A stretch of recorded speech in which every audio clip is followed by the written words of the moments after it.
Assalamualaikum warahmatullahi wabarakatuh. Selamat pagi pemirsa. Apa kabar Anda hari ini? Beragam informasi menarik akan kami sajikan untuk Anda. Bersama saya Nopri Afandi, inilah kabar Sumatera selengkapnya.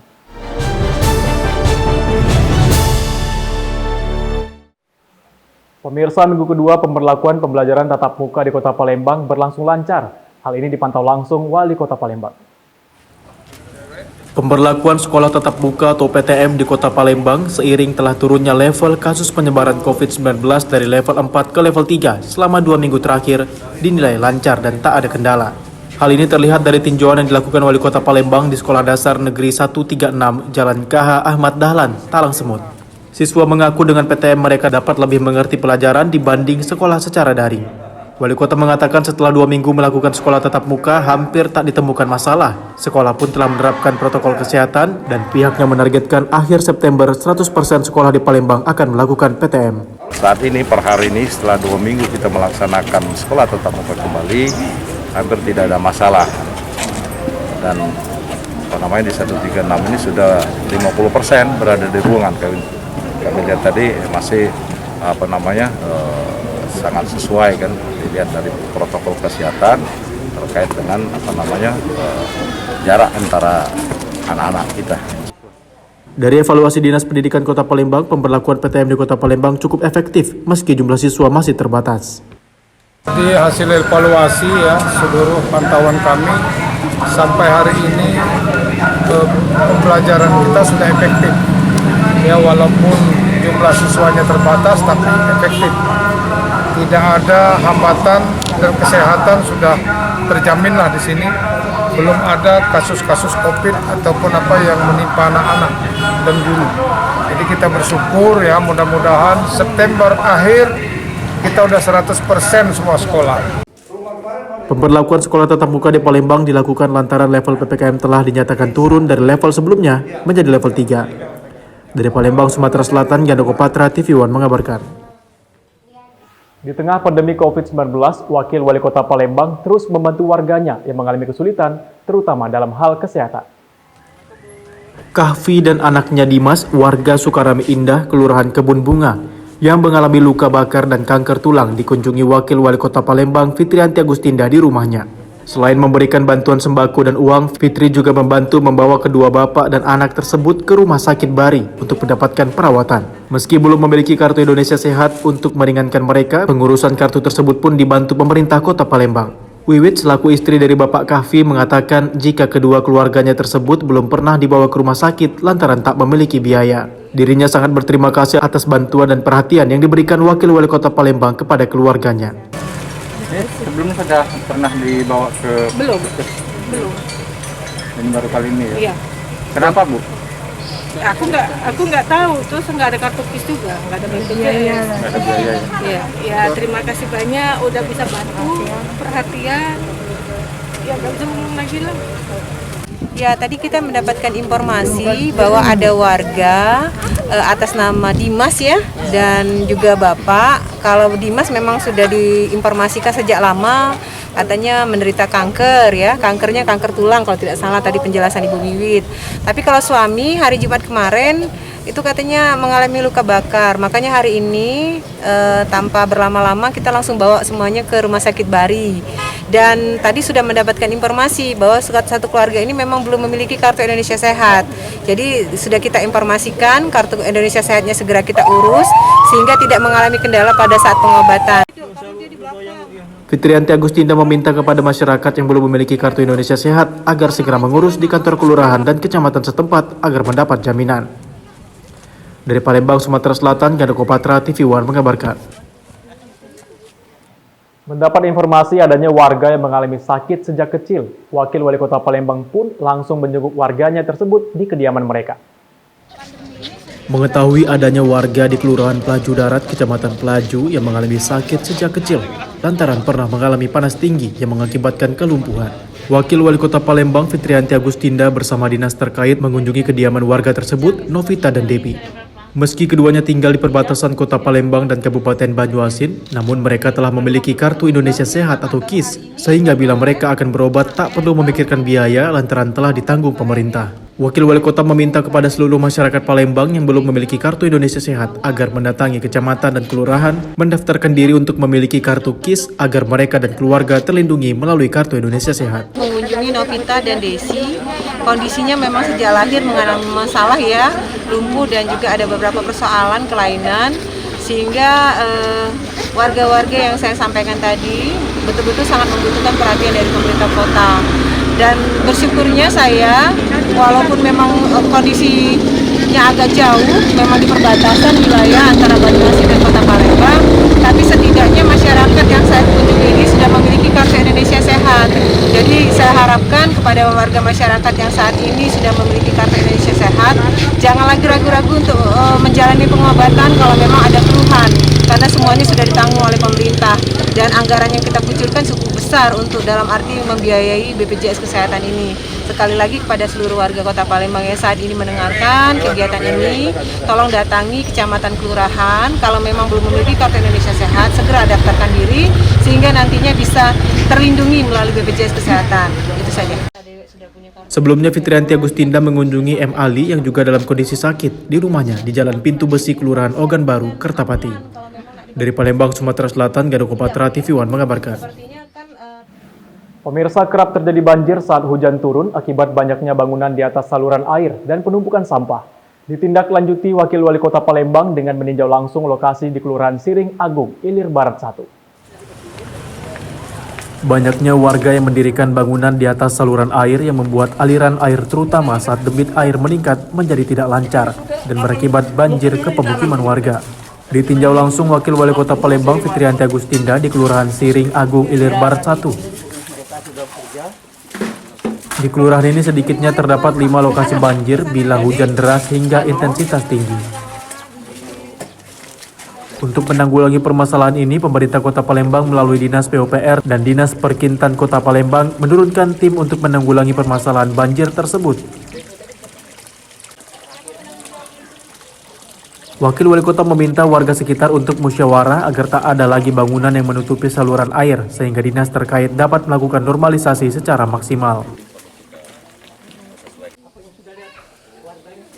Tadi sudah kita sampaikan kepada Ketua RT, Ketua RW, kita ingin supaya mereka rembuk dulu, menyampaikan kepada warga yang mendirikan bangunan, karena sebenarnya kita bisa saja melaksanakan pembongkaran itu, karena memang bangunan itu liar sifatnya, akan tapi kita ingin supaya segala sesuatu ini dimusyawarahkan, sehingga ada kesadaran dari warga, dan keterlibatan banyak tokoh di situ, sehingga nantinya tidak terjadi lagi kegiatan-kegiatan yang sifatnya membangun di atas saluran. Dan saluran itu memang betul-betul harus dalam kondisi yang betul-betul bebas dari bangunan apapun, sehingga kami dari Dinas PUPR, Perkintan bisa melaksanakan pembersihan atau normalisasi secara maksimum.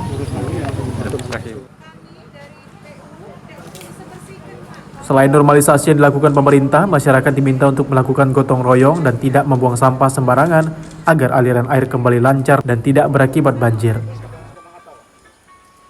Dari Palembang, Sumatera Selatan, Gandoko Patra, TV One mengabarkan. Di tengah kesulitan masyarakat akibat pandemi COVID-19, Wakil Wali Kota Palembang terus membantu warganya yang kesulitan, khususnya yang sedang mengalami sakit. Pandemi COVID-19 berdampak hampir di semua sektor, termasuk perekonomian masyarakat.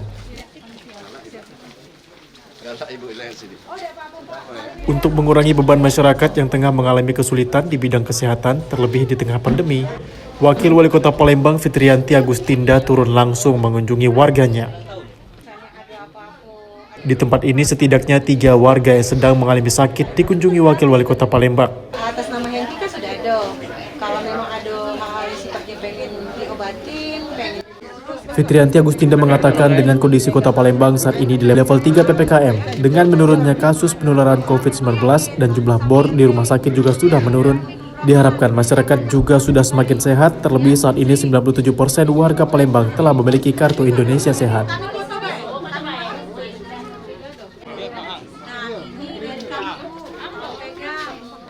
Insya Allah ya, saat ini kondisi Kota Palembang sendiri di zona kuning dan kasus penularan COVID sudah mulai menurun dan juga data baru sudah menurun. Kita berharap kondisi masyarakat semakin sehat, semakin baik.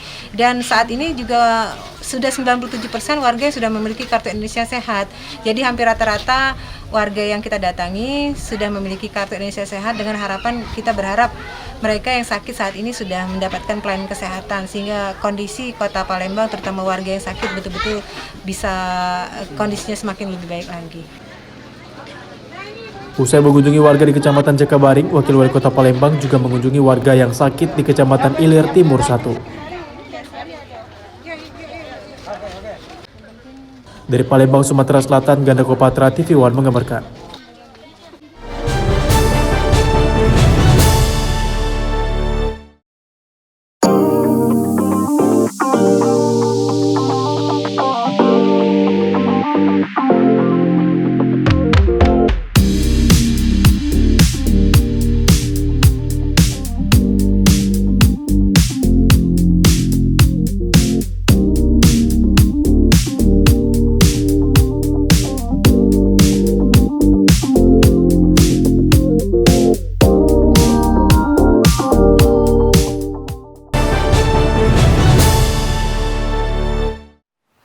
Ya pemirsa, masih di kabar Sumatera, Badan Pertanahan Nasional Kota Prabu Muli, Sumatera Selatan menjalankan program pendaftaran tanah sistematis lengkap atau PTSL yang diikuti antusias oleh ribuan masyarakat Prabu Muli.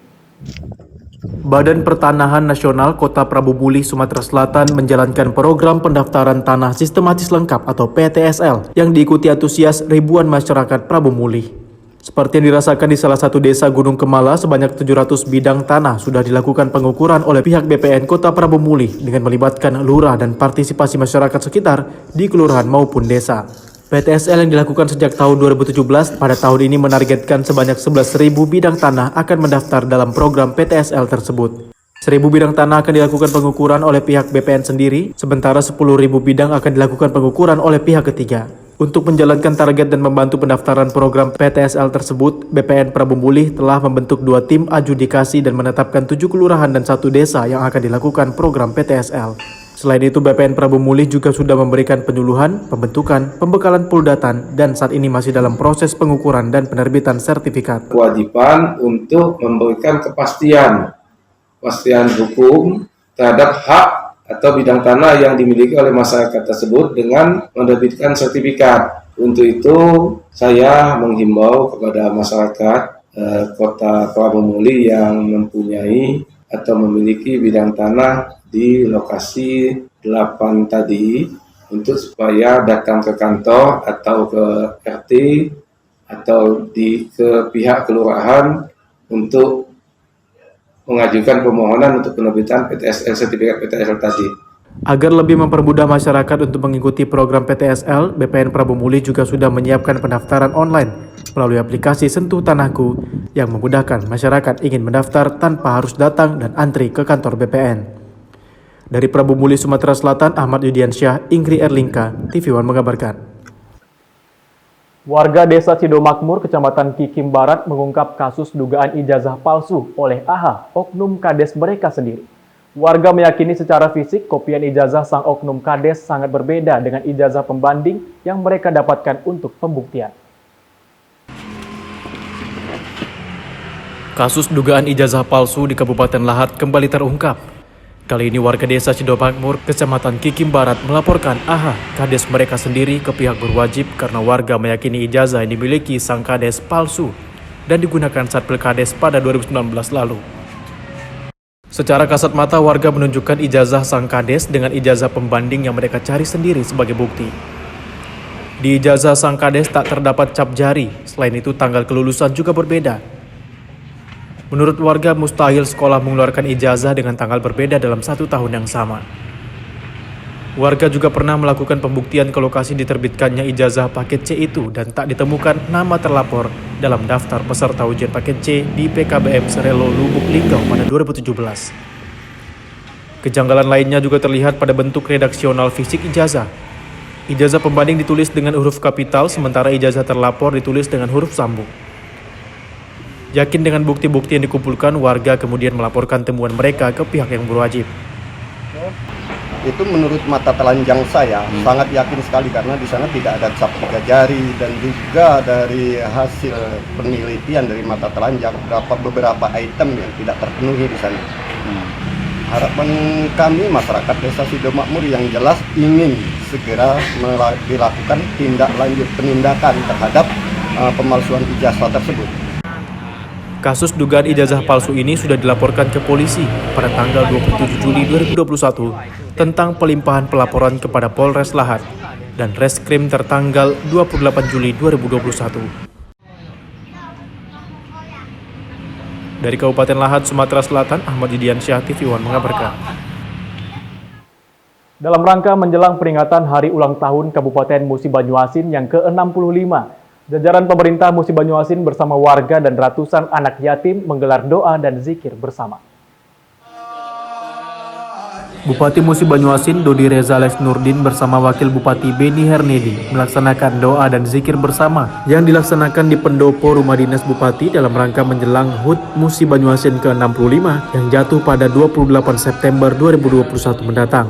Doa dan zikir bersama ini juga diikuti oleh puluhan kepala SKPD di pemerintahan Musi Banyuasin bersama warga serta ratusan anak yatim dari Pondok Pesantren Salamun Aitam. Bupati juga memberikan santunan kepada para anak yatim serta fasilitas gratis di Pondok Pesantren Salamun Aitam. Hari ini adalah zikir bersama masyarakat Kabupaten Musi Banyuasin dalam rangka hari jadi Kabupaten Musi Banyuasin yang ke-65.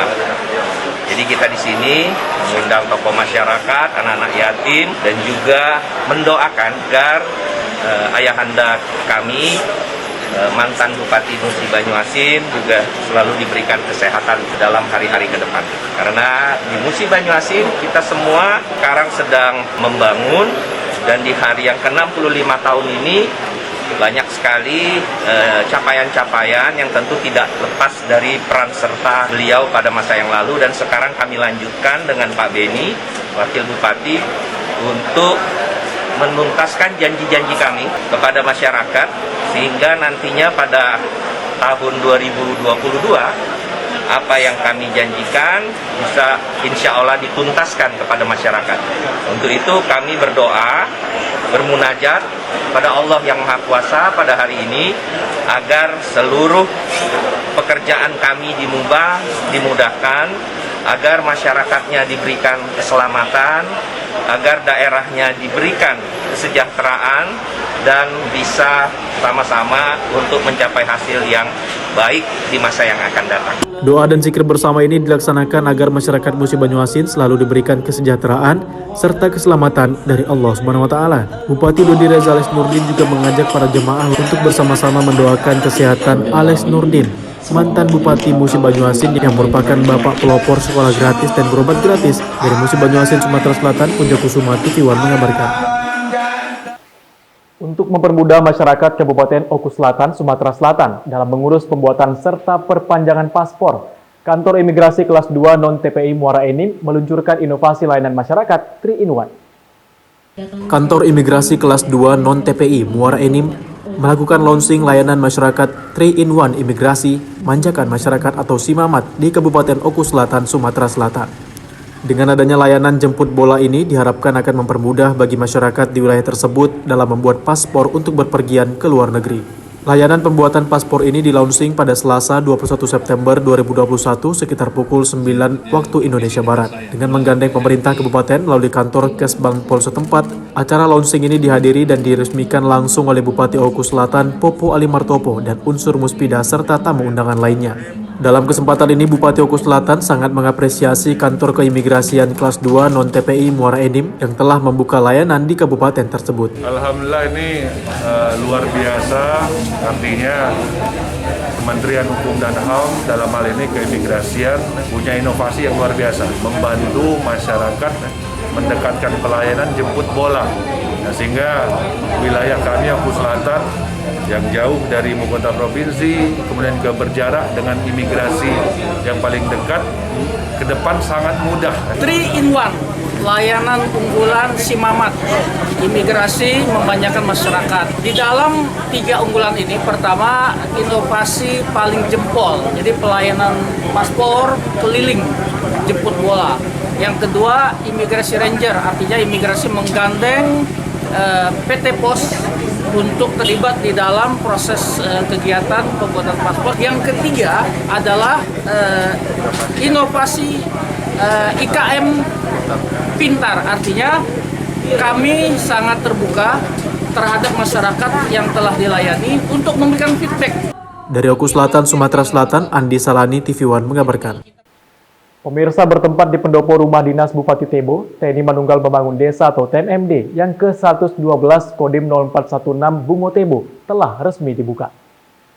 Demi membangun sinergitas antara TNI, Polri, pemerintah, dan masyarakat, Kodim 0416 Bute hari ini secara resmi membuka TNI Manunggal Membangun Desa atau TMMD yang ke-112. Pembukaan yang dilaksanakan di pendopo rumah dinas Bupati Tebo tersebut dihadiri langsung Bupati Tebo dan Dim 0416 Bute, Kajari Tebo, Kepala Pengadilan Negeri Kabupaten Tebo, Ketua DPRD Tebo, Kapolres Tebo yang mewakili, serta beberapa perwakilan masyarakat. Acara yang dibuka langsung oleh Bupati Tebo, Sukandar, bersama dan Satgas TMMD ke-112 dan Dim 0416 Bute, Letkol Infantri Arianto Maskari Subagio, untuk membangun desa yang menyasar kegiatan fisik dan non-fisik untuk membuka akses infrastruktur desa yang dapat mempermudah masyarakat untuk mengeluarkan hasil perkebunan. Kegiatan TMMD ke-112 yang akan dilaksanakan selama 30 hari ke depan yang terhitung mulai tanggal 15 September hingga 15 Oktober 2021 melibatkan 125 personel TNI, 10 personel Polri, 20 orang ormas pemuda, serta 40 orang warga sekitar. Harapannya himbauannya ya hasil dari kegiatan TMMD ini harapannya bisa dimanfaatkan secara optimal tentunya, dan juga seperti tadi yang disampaikan pesan dari Pak Bupati, harapannya masyarakat yang sudah dengan ikhlas merelakan sebidang tanahnya untuk dibuka jalan, harapannya selesai dari TMMD ini pun tidak ada lagi permasalahan yang timbul, sehingga masyarakat pun secara umum itu bisa menggunakan dan tidak ada sangkut pautnya lagi nantinya dengan pemilik lahan. TMMD ini kalau seandainya memang diperlukan peningkatan, baik pengerasan maupun pembuatan jembatan, kami Pemda dari Kabupaten Tebo akan melaksanakan untuk lanjutannya. Dari Kabupaten Tebo, Bayu Alfarizi, Muhammad Darli, TV One mengabarkan.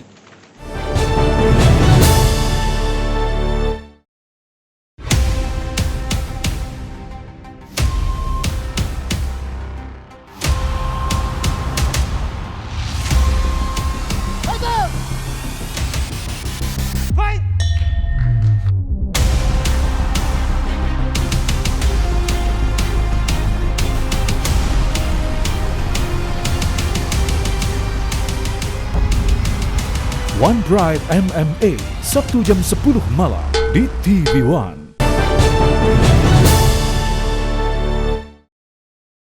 Masih bersama kami di Kabar Sumatera, pemirsa, penanganan pandemi COVID-19 masih menjadi prioritas dalam pengesahan anggaran pendapatan belanja daerah atau APBD Kabupaten Langkat tahun 2021.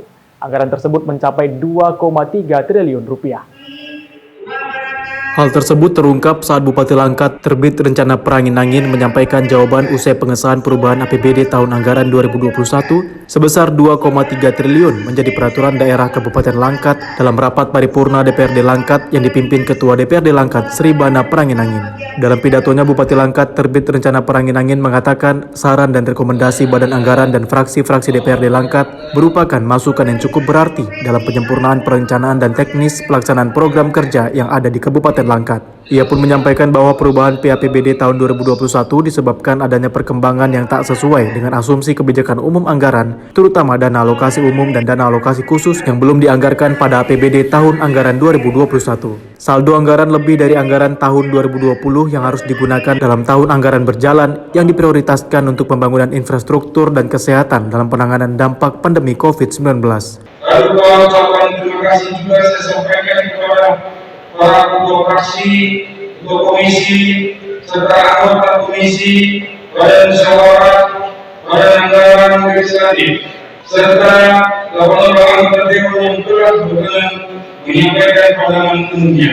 Saya yakin pandangan umum yang disampaikan bukanlah untuk mencari berbagai kekurangan dan kelemahan, melainkan karena rasa tanggung jawab dalam penyempurnaan dan perbaikan penyelenggaraan pemerintah. Demikian juga dengan saran-saran dan rekomendasi anggota dewan, baik dalam sidang paripurna rapat komisi maupun dalam rapat tim anggaran pemerintah daerah dan badan legislatif. Nantinya hasil peraturan daerah perubahan APBD akan diteruskan ke Gubernur Sumatera Utara untuk dievaluasi dan ditetapkan. Dari Langkat, Sumatera Utara, Taufik Hidayat, TV One mengabarkan. Guna mempercepat sarana dan prasarana infrastruktur di daerah terpencil, TNI kembali mewujudkan bukti nyata dalam menjalankan program TNI Manunggal Membangun Desa ke-112.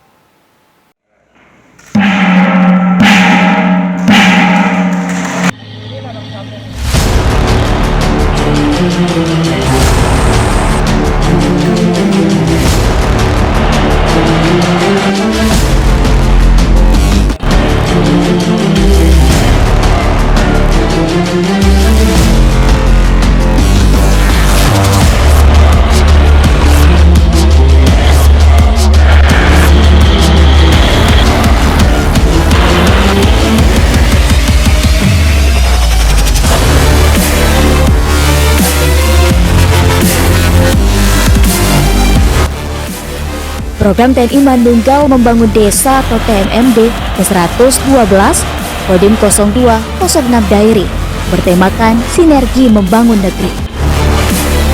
Personil Satgas TMMD membangun infrastruktur jalan perdesaan di wilayah terpencil yang terletak di Desa Aurnakat 2 menuju Desa Sikupak 1, Kecamatan Pargeteng-Geteng Sengkut, Kabupaten Pakpak Barat, Sumatera Utara. Terwujudnya pembangunan jalan penghubung antar dua desa terpencil sepanjang 8 km telah diimpikan masyarakat selama puluhan tahun. Dan titik ini berguna sekali untuk pelaksanaan masyarakat juga. Begitu juga nanti ke depan saya juga mengharapkan kerjasama TNI Polri dengan PMK dengan pemerintahan khususnya untuk menjaga stabilitas nasional dan juga mengurangi tingkat kemiskinan dan lain-lain. Dari Kabupaten Pakpak Barat, Fahmi, TV One mengabarkan. Dewan Perwakilan Rakyat Daerah Kota Medan Senin kemarin menggelar rapat paripurna dalam agenda tanggapan Wali Kota Medan terhadap pandangan umum fraksi atas Ranperda Kota Medan tentang PAPBD tahun anggaran 2021. Dewan Perwakilan Rakyat Daerah Kota Medan Senin kemarin menggelar rapat paripurna dalam agenda tanggapan Wali Kota Medan terhadap pandangan umum fraksi atas Ranperda Kota Medan tentang PAPBD tahun anggaran 2021.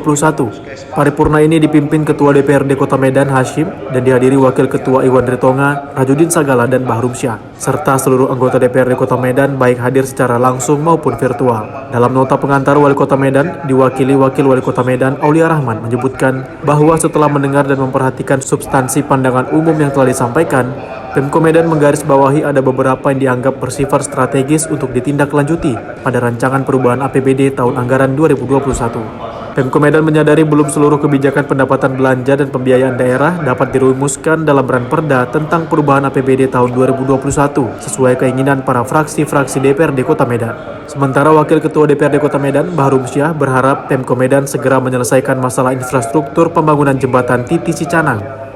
Meski Pemko Medan telah menargetkan pembangunan akan kembali dilanjutkan tahun 2022 mendatang. Begitu juga dengan pembangunan rumah sakit umum milik pemerintah Kota Medan yang berada di kawasan Medan Utara selama 4 tahun belum juga selesai dan segera diselesaikan di akhir tahun 2021. Dan tadi kita mendengar juga terkait salah satunya adalah pembangunan Titi Cicanang yang dipastikan tidak akan lagi bisa dilaksanakan tahun 2021. Itu nggak sih, sudah sayangkan. Dan nanti akan kembali dilaksanakan di tahun 2022. Begitu juga harapan kita terkait dengan pembangunan rumah sakit TBC yang ada di Medan Utara yang sudah 4 tahun sudah siap-siap. Tadi disampaikan juga akan diselesaikan di akhir tahun 2021 ini. Tentunya kita akan menanti itu semua. Dari Medan, Sumatera Utara, Fahmi, Sakinah, TV One mengabarkan. Ya pemirsa, dalam membantu sesama di tengah pandemi COVID-19, Yayasan Surya Kebenaran Indonesia dan PT Wilmar Group berikan bantuan beras pada 7 pondok pesantren dan Yayasan Masyarakat India Lintas Agama. Yayasan Surya Kebenaran Indonesia dan PT Wilmar Group yang senantiasa memberikan perhatian kepada sesama tanpa membedakan latar belakang, suku, ras, dan agama. Panitia memberikan bantuan kepada 7 pondok pesantren dan Yayasan Masyarakat India Lintas Agama yang terdampak COVID-19 masing-masing 1 ton beras. Bantuan beras tersebut diserahkan Pendeta Bambang Jonan, Pembina RE Nainggolan, Ketua Yayasan Surya Kebenaran Internasional Arnold Sipahutar, Dr. Gigi Anita, serta relawan kemanusiaan lainnya. Pemberian tersebut dilakukan karena mereka merasa dan menyadari betapa sulitnya masa pandemi ini, khususnya murid-murid di pondok pesantren dan Yayasan Masyarakat India Lintas Agama. Menurut Pembina Yayasan Surya Kebenaran Indonesia RE Nainggolan, di tengah pandemi COVID-19 harus saling berbagi tanpa membedakan suku dan agama. Yayasan Surya Kebenaran Internasional dengan pembinanya Pak Bambang Jonan memberi perhatian yang sangat luar biasa buat sesama tanpa membedakan latar belakang. Dengan kerjasama dengan Wilmar Group, maka hari ini YSKI kerjasama dengan GBI memberikan bantuan buat beberapa pondok pesantren, 7 pondok pesantren dengan Parisada Hindu, masing-masing 1 ton beras. Cara lain adalah kita sangat merasakan dan menyadari betapa saat ini semuanya mengalami kesulitan, khususnya para pondok pesantren dengan para murid-muridnya pasti mengalami kesulitan yang sama. Sementara pemimpin Pondok Pesantren Al-Kausar Al-Akbar Medan, Syekh Ali Akbar Marbun, mewakili penerima bantuan, mengucapkan terima kasih atas bantuan yang diberikan kepada pondok pesantren. Dari Medan, Sumatera Utara, Martinus Sitorus, TV One mengabarkan. Pemirsa, Lantamal 1 Belawan dan Rumah Tahanan Kelas 1 Labuan Deli menggelar serbuan vaksinasi pada ratusan warga binaan di rutan Kelas 1 Labuan Deli, Kota Medan, Sumatera Utara. Warga binaan Rumah Tahanan Kelas 1 Labuan Deli yang berkependudukan Kota Medan dan Deli Serdang ini mengantri untuk mengikuti serbuan vaksinasi dosis pertama yang dilaksanakan Lantamal 1 Belawan. Terlihat warga binaan senang untuk mendapat vaksinasi di Aula Rumah Tahanan Kelas 1 Labuan Deli, Kota Medan, Sumatera Utara. Untuk mendukung pelaksanaan vaksinasi, disiapkan tenaga kesehatan vaksinator 3 tim dengan terdapat sebanyak 15 tenaga kesehatan. Terkait dengan kolaborasi yang baik oleh Lantamal 1 Belawan, kami mengucapkan terima kasih. Hari ini telah dilakukan vaksin pertama kepada 500 orang warga binaan kita dan 53 orang masyarakat sekitar. Kami sangat bangga dan berterima kasih. Semoga ke depan, karena masih ada warga binaan kita sekitar 600 belum tervaksin, semoga segera dapat ditindaklanjuti. Dari Belawan, Sumatera Utara, Martinus Sitorus, TV One mengabarkan. Dalam rangka menyambut hari ulang tahun Satuan Lalu Lintas yang ke-66, Satlantas Polres Humbahas melakukan bakti sosial seperti donor darah, pembersihan rumah ibadah, serta penyuluhan dan sosialisasi tentang protokol kesehatan. Usai melakukan sosialisasi dan penyuluhan ke beberapa sekolah dan rumah ibadah, Satuan Lalu Lintas Polres Humbahas juga melakukan tertib berkendaraan di jalan raya. Satlantas berpesan kepada pengguna jalan raya untuk setiap pengendara agar selalu berhati-hati dan tetap dalam keadaan fokus saat menggunakan kendaraan. Bagi pengendara roda 2 dan 3 agar wajib memakai helm saat berkendara. Hal ini dilakukan untuk menekan angka kasus kecelakaan dalam berlalu lintas berkurang dan fatalitas di saat menggunakan kendaraan. Kegiatan ini kami laksanakan untuk memberikan tentang penyuluhan, terutama untuk tertib berlalu lintas dan mematuhi prokes protokol kesehatan di masa pandemi. Bagaimana untuk tertib berlalu lintas, mengurangi kemacetan dan kerumunan untuk memutus mata rantai khususnya penyebaran COVID di Humbang Seluter. Kita tidak melakukan razia, tidak melaksanakan razia. Yang kita laksanakan adalah penertiban lalu lintas bagi pengendara yang tidak tertib, yaitu kesalahan yang secara kasat mata berupa tidak memakai helm, berboncengan lebih dari 1 orang, dan demikian kepada pengendara roda 4 yang membawa penumpang yang tidak sesuai dengan peruntukannya. Dalam melaksanakan apel gelar pasukan operasi Patuh Toba 2021, Kapolres Humbahas menyampaikan pesan dari Kapolri tentang pelaksanaan operasi kepolisian kewilayahan Patuh 2021 dengan tema melalui operasi Patuh Toba 2021 kita tingkatkan disiplin protokol kesehatan dan tertib berlalu lintas dalam rangka mencegah penyebaran COVID-19. Dari Humbang Hasudutan, Sumatera Utara, Syahran Situmorang, Jahara Sihite, TV One mengabarkan. Informasi tadi sekaligus menutup jumpa kita pada hari ini. Saya Novria Pandi bersama kerabat kerja yang bertugas pamit undur diri. Wassalamualaikum warahmatullahi wabarakatuh. Terima kasih dan sampai jumpa.